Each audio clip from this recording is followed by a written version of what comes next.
Hi guys, so let's have a look at making evaluative comments in your economics essays.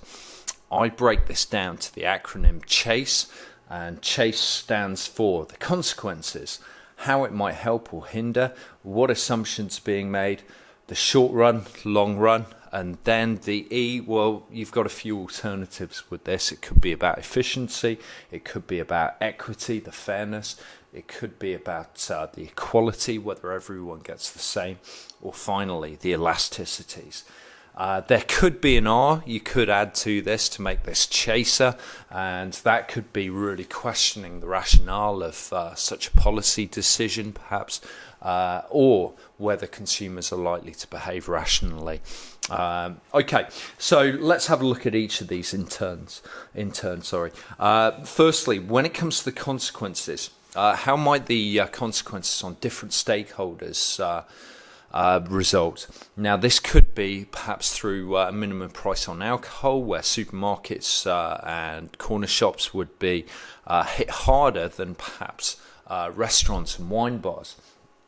It could be about looking at the unintended consequences, as well as the government failure that could actually come around as a result of a particular form of policy intervention. Next up, it could be about whether the policy or the method of intervention, whatever you're discussing, is actually going to help or hinder the situation. So, is it likely to improve outcomes? To what extent is it likely to improve outcomes? Whose outcomes in particular?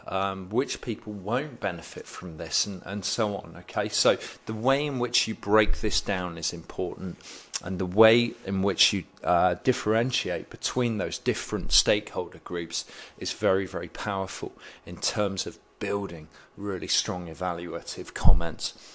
Then you can consider the assumptions of any model.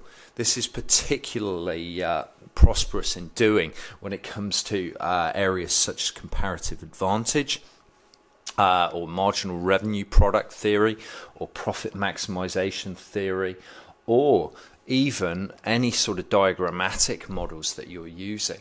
The diagram models completely assume that everyone is behaving entirely rationally. Is that always true? Well, we know individuals don't actually behave rationally all the time. Okay, so yeah, there's various assumptions that are made within economics, and you can see that I've also put there, do all people view a particular good as being a merit good? Do all people view a particular good as being a demerit good? Well, that's not the case, clearly. Then you can determine between the short run and the longer run impacts of a particular policy.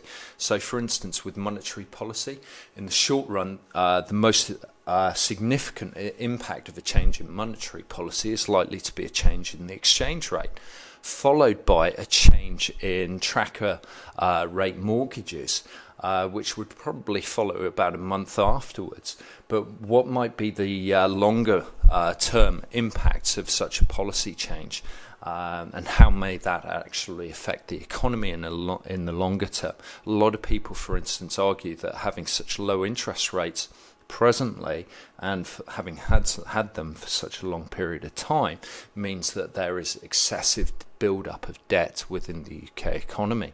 Okay, next up, efficiency. So you can consider the allocative, productive, dynamic efficiency when it comes to your business economics. This is really powerful. You need to know those efficiencies really, really well, because you often see essays which are really asking the candidate to get to grips with those different concepts. Then what about the equity, the fairness of a particular policy intervention, and whether it's actually about equality, whether each person is going to receive the same? Is that right that each person should receive the same? Do you want perfect equality within a society, as the line of equality would actually suggest on the Lorenz curve Gini coefficient calculation grid? Okay, so does everyone receive the same benefits? Is this right? and so on. And then finally, you've got the element regarding elasticities. Okay, so the fact that different demand curves and different supply curves will have different elasticities is also significant. And as soon as you start considering that, you're distinguishing between different consumer groups, and again, that's very, very powerful. The last thing I would say really is that you may also want to think about questioning a normative statement within the question. So once you have reached your final judgment, you can then question, is this the best way to actually tackle said market failure? Is monetary policy the most effective form of government intervention? Over what period, and so on?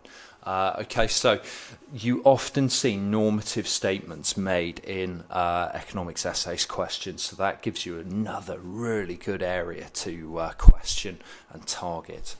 Okay, right, so that's the strategy that I would use in just trying to think of evaluative comments on the spot. Okay, I hope that's useful for you there.